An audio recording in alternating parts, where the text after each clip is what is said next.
Bueno, ¿cómo sobrevivir al siglo XXI sin ser ermitaño? Esta es una charla que se entiende mejor si vemos esto. Estos son neuronas, las células que conforman, entre muchas otras, el cerebro.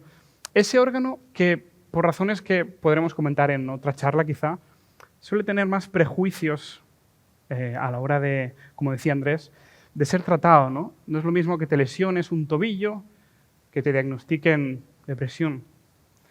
Y toda esta filosofía y cómo poco a poco estamos empezando como sociedad a aceptar más la salud mental como una parte natural de nuestro estado de salud, dentro de todo lo físico, ¿no?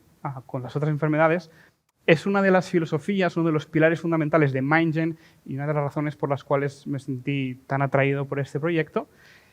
Así que, bueno, pues decidí hablar sobre salud mental, que es un tema que personalmente, por razones que ahora más adelante explicaré, me toca bastante, y de la otra cosa que yo controlo, que son redes sociales.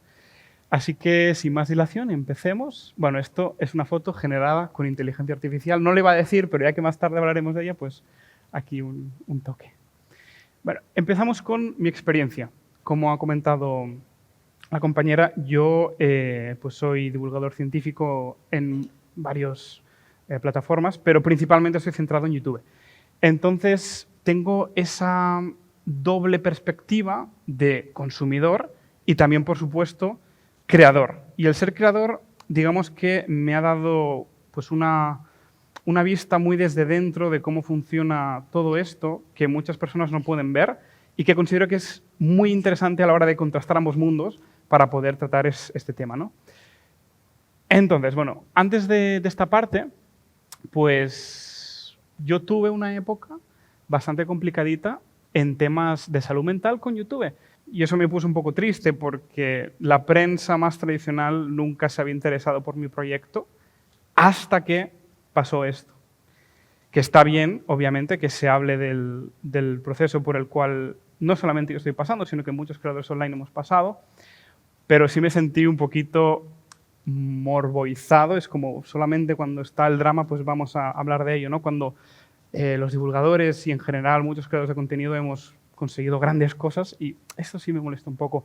Pero lo pongo porque es como el mayor ejemplo de cómo yo tuve que pasar por un proceso bastante difícil, por cómo funcionan todos estos algoritmos y plataformas online donde tienes que adaptarte muy bien a unos sistemas que pueden llegar a ser muy tóxicos. No voy a entrar en muchos detalles, pero creo que la mejor forma de entenderlo rápidamente es que cuando un creador de YouTube sube un vídeo a la plataforma, desde hace 3 o 4 años, tiene que hacer muchas cosas. El vídeo, de hecho, ahora ha pasado a ser más algo secundario. Una miniatura correcta, un título correcto, todos los metadatos. Los metadatos son las etiquetas que tú pones en el vídeo, los links, las listas de reproducción. Hay un montón de datos que no se ven cuando la gente entra a YouTube, que están detrás de cada vídeo, que todos se tienen que optimizar al máximo para destacar en este mar de información que ahora mismo se ha convertido cualquier red social. Pero en estos datos, digamos que todos confluyen en dos grandes métricas que el creador de YouTube tiene que maximizar, que son el clic por impresión, es decir, cuántas veces la gente hace clic cuando un vídeo se muestra, o la miniatura más bien, del total de veces mostradas, y la retención de audiencia. La retención de audiencia es qué porcentaje del vídeo es visto de media. ¿Qué se consigue maximizando esos parámetros? Que la gente no se vaya a otras plataformas y que se quede en esa. O sea, esto funciona tanto en YouTube como en TikTok, como en Instagram, etcétera, etcétera, etcétera. Maximizar la atención del consumidor para maximizar el tiempo que pasan en nuestras aplicaciones. Maximizar estos valores como creador puede ser extenuante. Y más cuando YouTube te dice, por ejemplo, que lo estás haciendo muy bien. De hecho, yo tengo una forma de ser muy científica, muy empírica y me puse a experimentar con mis vídeos. Y incluso maximizando mucho estas métricas, a veces los vídeos funcionaban bastante mal. Y entonces se genera una frustración enorme donde tú no entiendes qué está pasando porque lo que te dice la plataforma que tienes que hacer bien no funciona. Y cuando no lo haces tan bien, pues a lo mejor el vídeo funciona mejor. Y esto, creativamente y profesionalmente, es horrible. Porque, primero, que tus facturas suelen tener un valor más o menos fijo, pero cuando tu entrada de dinero no lo es porque dependes de toda esta maraña de algoritmos, pues eso es deprimente y agobiante y da mucha ansiedad. Y también creativamente, como podéis imaginar, pues el no saber si tus cosas están gustando o no, no ver ningún patrón, no entender nada de lo que está gustando a la audiencia, puede ser bastante deprimente también. Entonces, este contexto donde estos valores de distribución más algorítmica empezaron a prevalecer, es cuando yo decidí tomarme un descanso de un año para replantearme un poco mi vida y encontré solución. Pasan básicamente por no esperar tanto de mí ni de la plataforma, sino dejar que los vídeos por sí solos tengan su tiempo, no subir tan a menudo también, y fijarme más, por ejemplo, en los comentarios de la gente, tanto en la calle como en los vídeos, ¿no? Y también por no depender económicamente únicamente de YouTube, ¿vale? Y por eso estoy aquí. No, ya hacía charlas antes, pero es verdad que ahora hago muchas más. Antes estaba más cerrado, ahora como sobre todo YouTube. Ahora YouTube es una cosa, está bien, es un altavoz guay, pero estoy haciendo muchos más proyectos de este tipo.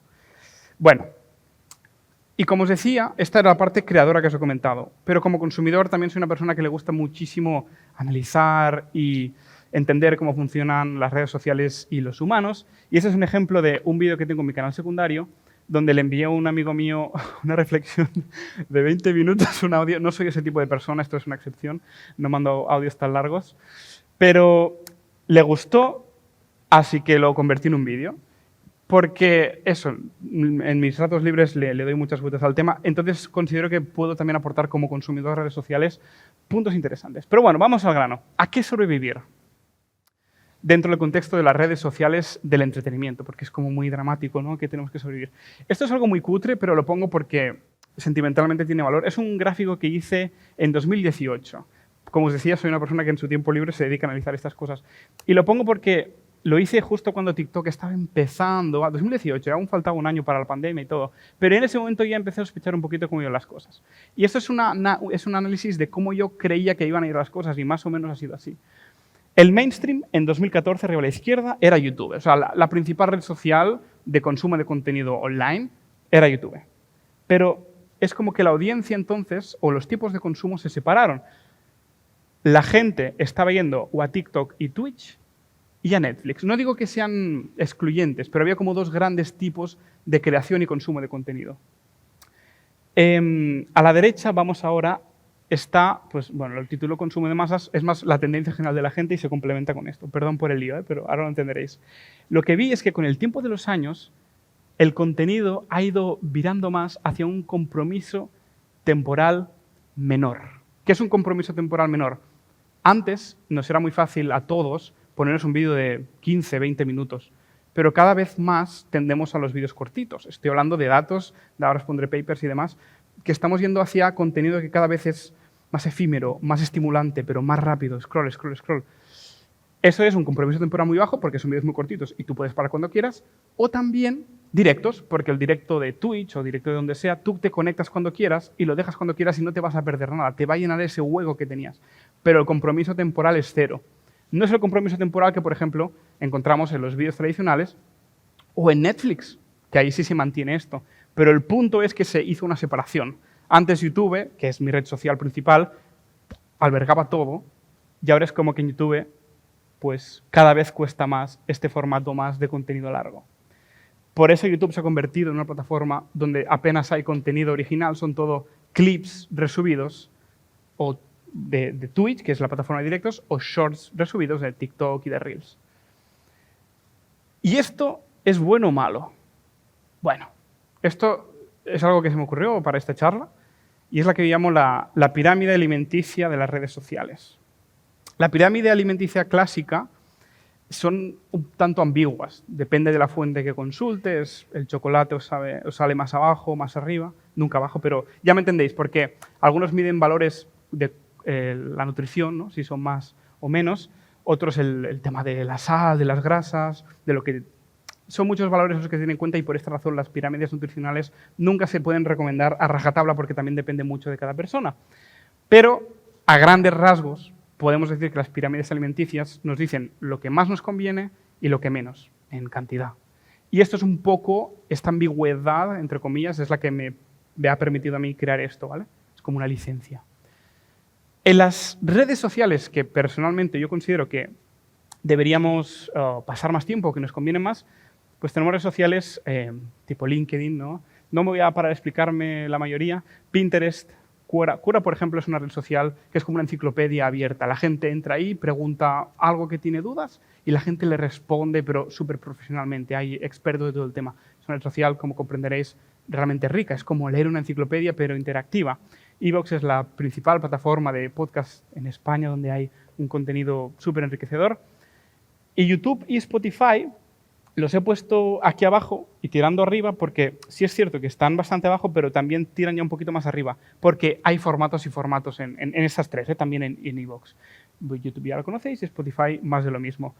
En el medio estarían estas redes sociales que ya empiezan a ser un poquito más complicadillas porque el contenido puede no ser tan enriquecedor y a la vez pueden volverse más adictivas. Quora es un mermazo, es súper aburrida, pero es muy interesante. Es como la Wikipedia o una enciclopedia, realmente interesa, pero no te vas a volver adicto a Quora. Nunca. A Twitter sí. A Twitter mucho, yo soy adicto a Twitter. Y por eso luego veremos qué hago con eso. Y lo mismo con Instagram, lo mismo con Reddit.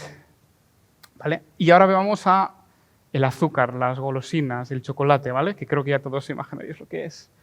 Tenemos aquí a los reyes de la adicción y del contenido, que no digo que no haya contenido interesante en TikTok, no digo que no haya contenido enriquecedor, hay compañeros divulgadores, yo mismo he hecho divulgación en TikTok, pero considero que 30 segundos son de más, o ya me entendéis, los formatos tan cortos no permiten profundizar. Entonces, vale que puedes aprender algo, pero el componente adicción sigue estando ahí, sigue siendo tan fuerte que creo que por eso se merece estar al top. Y al lado tenemos los shorts, que son los equivalentes de TikTok en YouTube, que en febrero empezaron a monetizar, cosa que es interesante tener en cuenta, y los reels, que son los TikToks de Instagram.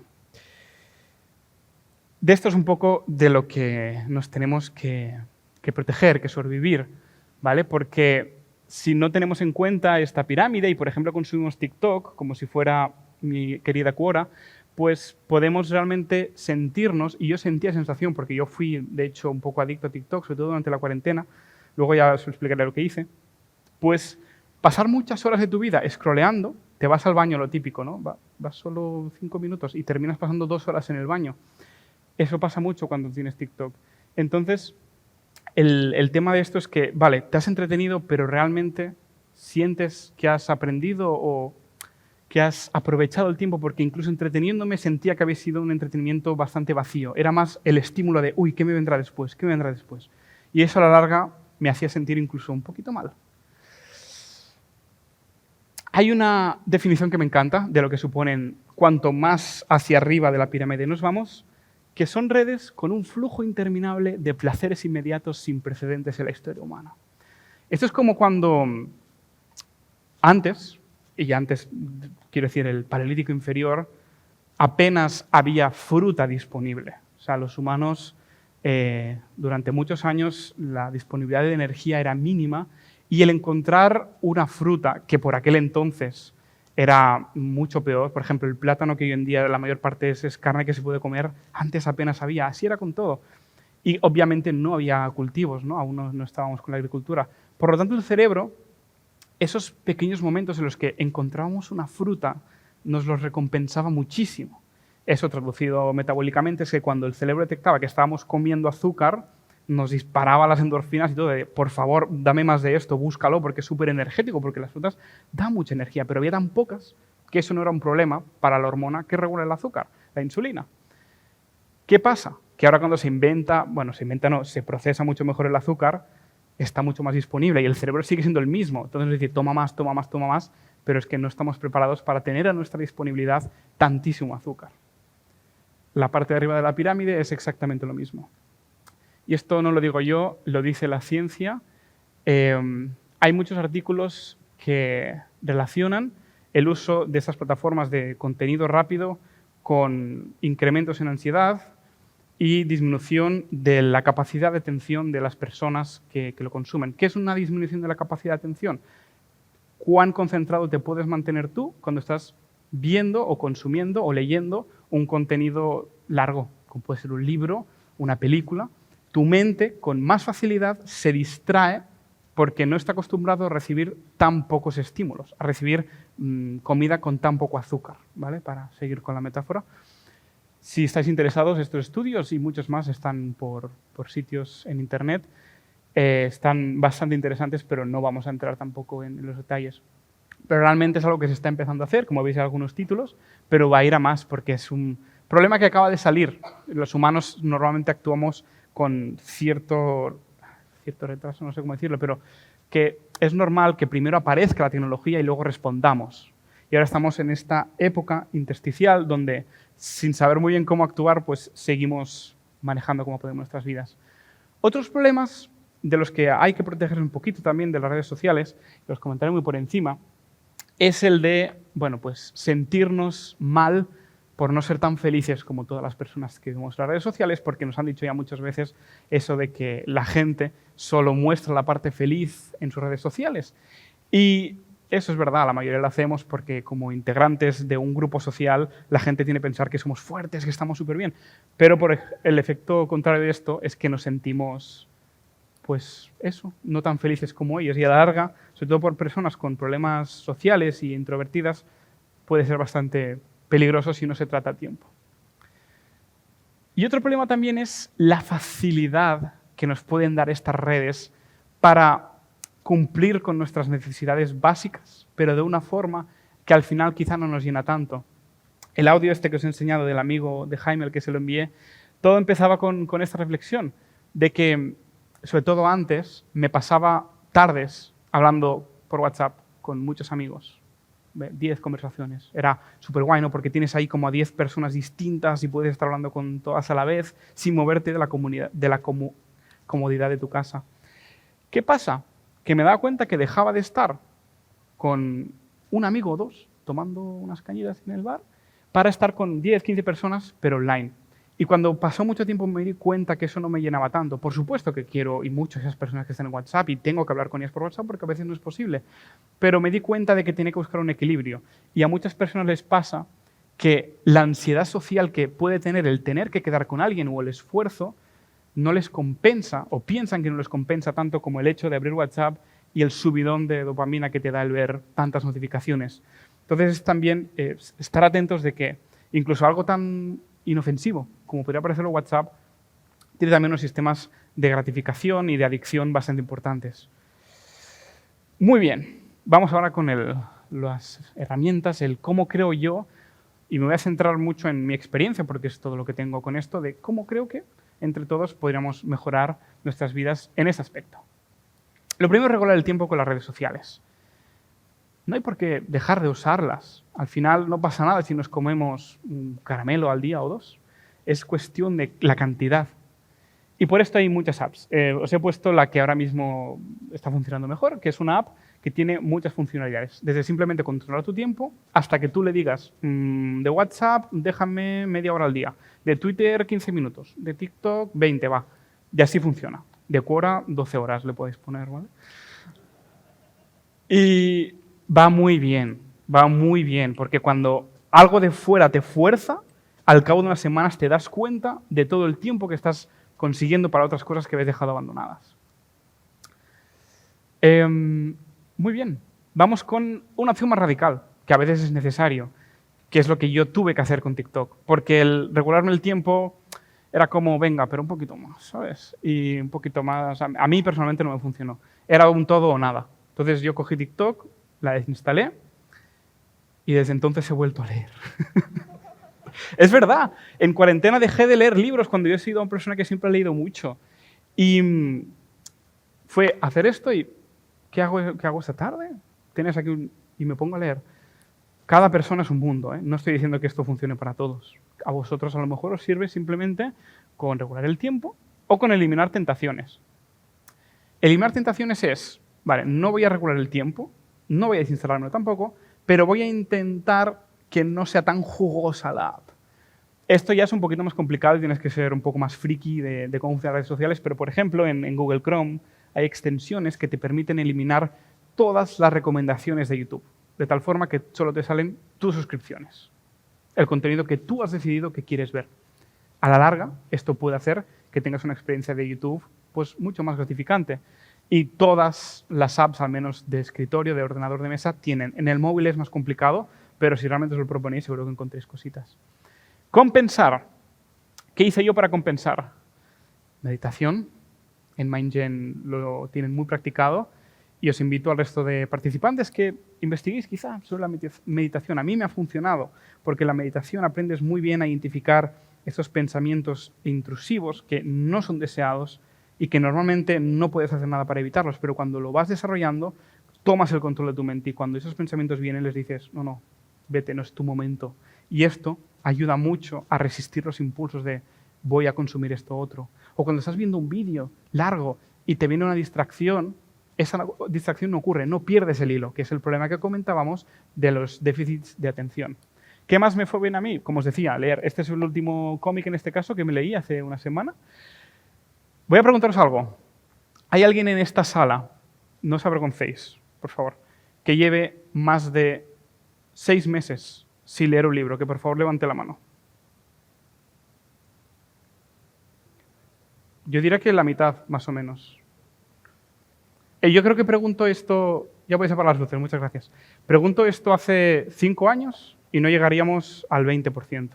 ¿Vale? Entonces, os recomiendo también que compenséis este tiempo que paséis en redes haciendo unas actividades que, como os decía, no os estimulan tanto y no os van a volver pues, tan adictos, ¿no? Las redes sociales. Algo tan simple como salir a pasear. Eso lo recomiendan muchísimo en terapia. Va muy bien. El simple hecho de dar un paseo es gratuito y te da una cantidad de salud mental brutal y compensa mucho. También podéis sustituir por otros formatos de entretenimiento o de pasarlo bien, los deportes. También cuando dejé TikTok encontré tiempo para empezar a ir al gimnasio y físicamente me encuentro mucho mejor. ¿Qué más? El arte también. Podéis aprender el piano porque lleváis años queriendo, pero nunca encontráis el momento, ¿no? Pues buscar actividades artísticas que os llenen ese hueco que os han dejado las redes sociales. Y quedar con amigos. Esto es en referencia sobre todo con lo de WhatsApp. Cuando tienes menos tiempo con el que... O sea, cuando te aburres en casa es cuando empiezas a salir fuera. Y al final las relaciones sociales, en mi opinión, de todo tipo, son lo mejor que tenemos los humanos en la vida. Por lo tanto, creo que es importante cultivarlas. Y por supuesto, siempre, mejor que cualquier cosa de las que os he dicho hoy, buscar ayuda profesional, de psicólogos, personas que han sido entrenadas para esto, pues en algún caso puede ser necesario. Como os decía al principio, no es el loquero, es el lesionado, o sea, es cualquier médico más, es como si tuvieras un esguince, que no os da vergüenza, pues animaros, de verdad, animaos. Con eso termino esta charla. Poner mis redes sociales sería un tanto irónico, así que mejor os pongo una foto de mi gatita para terminar. Muchas gracias.